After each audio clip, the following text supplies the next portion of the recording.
తెలుగు కథా పారిజాతాలు శ్రోతలకు స్వాగతం. ఈరోజు చదవబోయే కథ పుస్తకాలు కొంటాం. రచన పఠనం ఎంఆర్వి సత్యనారాయణమూర్తి. ఈ కథ వార్త ఆదివారం సంచిక 23/7/23న ప్రచురితం అయ్యింది.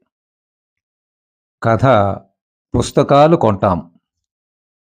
హలో, శ్రీధర్ గారేనా? అవునండి. నేనే మాట్లాడుతున్నాను. మీరు? నేనండి. గురునాథాన్ని. అమలాపురం నుంచి మాట్లాడుతున్నాను. మీ కథల పుస్తకం 'వీడిన మబ్బులు' గురించి ఆదివారం ఈనాడులో వచ్చిన సమీక్ష చదివాను. మా కోనసీమ కొబ్బరి బొండం నీళ్లు తాగినంత హాయిగా ఉందండి. మా స్నేహితులం తెలుగు వికాస సమితి సంస్థ నడుపుతున్నాం. మీ కథల పుస్తకాలు 20 పంపండి. అందరం చక్కగా చదువుకుంటాం. ఆ! మీకు గూగుల్ పే ఉందా? ఆ! ఉందండి. మీరిప్పుడు మాట్లాడుతున్న నంబర్‌కే గూగుల్ పే ఉందండి. ఆనందంగా చెప్పాడు శ్రీధర్. ఆ! సరే. ఇప్పుడే మీకు గూగుల్ పే చేసి నా అడ్రెస్ పెడతాను. వెంటనే పుస్తకాలు పంపండి. Thank you. ఆ! ఓకే అండి. వెంటనే పంపుతాను. వెంటనే పంపుతాను. వెంటనే పంపుతాను. సంతోషంగా అన్నాడు శ్రీధర్. అబ్బబ్బబ్బా! వెధవ పలవరింతలు మీరును. బంగారం లాంటి నా నిద్ర పాడు చేశారు. లేవండి! లేవండి! అంటూ జగదాంబ 2 కుదుపులు కుదిపేసరికి కళ్ళు తెరిచాడు శ్రీధర్. అయితే ఇదంతా కలా?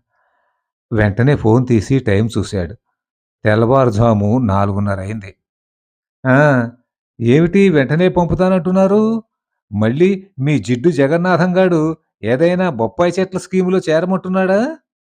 ఈసారి వాడు "అక్కయ్య కాఫీ" అని ఇంటికి రాగానే కాఫీలో విషం కలిపి చంపేస్తాను. దొంగ వెధవ, దొంగ వెధవ అని అంటూ కళ్ళు ఉరిమి చూసింది జగదాంబ. అబ్బే! అదేం లేదు జగ్గు. నా కథల పుస్తకాలు 20 పంపమని అడిగితే పంపుతాను అంటున్నాను. అంతే అన్నాడు శ్రీధర్. ఏమిటి? కలలో అడిగారా? బాగానే ఉంది సంబరం. 30,000 ఖర్చుపెట్టి వేశారు. 3 పుస్తకాలు కూడా అమ్మడవలేదు. సరే గాని లేచి పళ్ళు తోముకుని కాఫీ పెట్టి తీసుకురండి. నేను వాకింగ్‌కెళ్ళాలి అని దుప్పటి ముసుగెట్టి పడుకుంది జగదాంబ. భార్య మాటకు ఎదురు చెబితే ఇంట్లో సునామీయే అన్న సంగతి కాకరకాయ చేదు అన్న నగ్న సత్యంలా పెళ్ళైన మర్నాడే బోధపడింది. మంచం మీంచి లేచి బాత్రూంకి వెళ్ళి ఆలోచించసాగాడు. తెల్లవారుజామునొచ్చిన కల నిజమవుతుందని బామ్మ చెప్పిన విషయం గుర్తుకు వచ్చి శోభనం గదిలో పెళ్ళికొడుకులా ఆనందపడ్డాడు శ్రీధర్. ఆ రోజు ఉదయం 10 గంటలయింది. ఆదివారం అవ్వడం వలన టిఫిన్ తినేసి పేపరు రెండోసారి చదువుతున్నాడు శ్రీధర్. జగదాంబ లోపల వంట పనిలో ఉంది. శ్రీధర్ సెల్ మోగింది. హలో! శ్రీధరమేనా? ఒక పెద్ద వయసావిడ అడిగింది. అవునండి. మీరు? చాలా వినయంగా అడిగాడు శ్రీధర్. నేను నారాయణపురం నాంచారమ్మని. నీ కథల పుస్తకంలోని కథలన్నీ బాగున్నాయని ఆదివారం పుస్తకంలో చూశానబ్బాయ్. చాలా సంతోషం. నాకో పుస్తకం కావాలి. పంపుతావా? అడిగారు. "ఆహా, అలాగేనండి. మీరు మాట్లాడుతున్న ఈ నంబర్‌కి గూగుల్ పే ఉంది. మీరు పుస్తకం ఖరీదు రూ. 100 పంపితే రిజిస్టర్ పోస్ట్‌లో మీకు పుస్తకం పంపుతాను" ఆనందంగా చెప్పాడు శ్రీధర్. "ఆ! సరే అబ్బాయ్. నీకు రూ. 50 పంపుతాను. పుస్తకం పంపు. నా అడ్రస్ రాసుకో. ఎన్ నాంచారమ్మ, వేప చెట్టు వీధి, నారాయణపురం, తుని మండలం, కాకినాడ జిల్లా. రాసుకున్నావా?" అహా! అది కాదండి. పుస్తకం ఖరీదు రూ. 100 కదా! అన్నాడు శ్రీధర్. ఆ సంగతి నాకు తెలుసయ్యా. నువ్వు పుస్తకాలమ్మే షాపు వాళ్ళకిస్తే, వాళ్ళు కమిషన్ 50% తగ్గించే కదా నీకు డబ్బులిస్తారు. అందుకే నీకు 50 పంపుతాను. అమ్మా! మీరు 50 పంపితే, నేను రూ. 20 పోస్ట్ వాళ్ళకిస్తే, ఇంక నాకు మిగిలేదేముంది? నా బొంద రూ. 30. పుస్తకం ఖర్చులు కూడా రావండమ్మా. అబ్బాయి శ్రీధరం, పెద్దదాన్ని చెబుతున్నాను విను. జీవితం నీటి బుడగ. ఎప్పుడు టుప్‌మని ముగిసిపోతుందో ఎవ్వరికీ తెలీదు. అందుకే నేను నీకు ఉపకారం చేయాలనుకుంటున్నాను.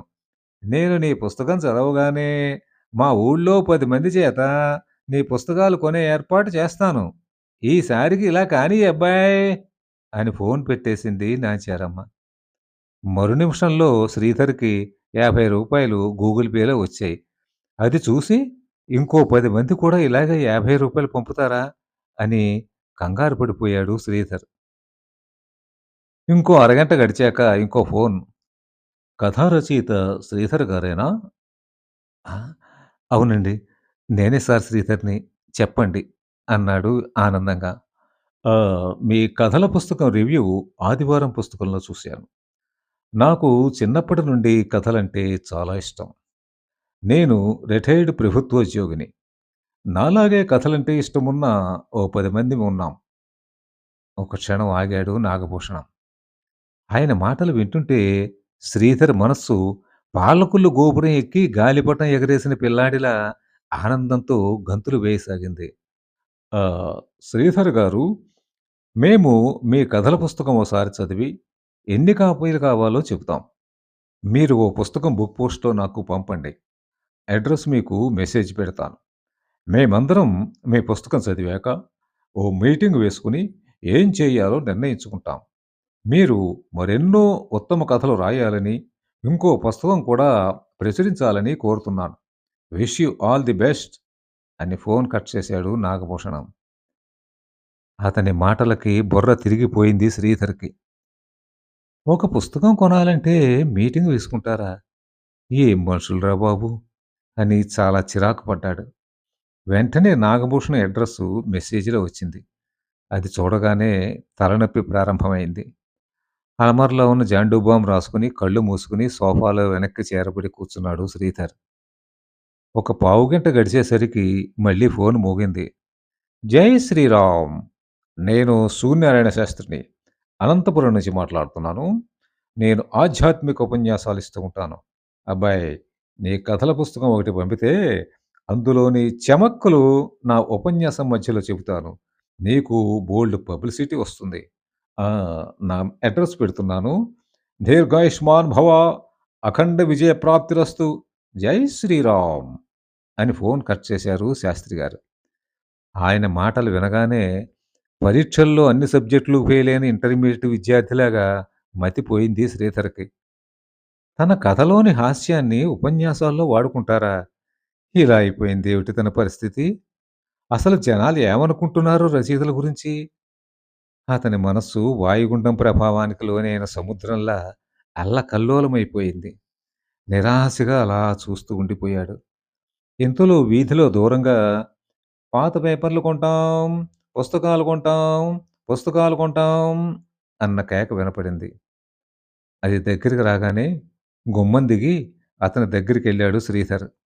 అతనితో మాట్లాడాడు.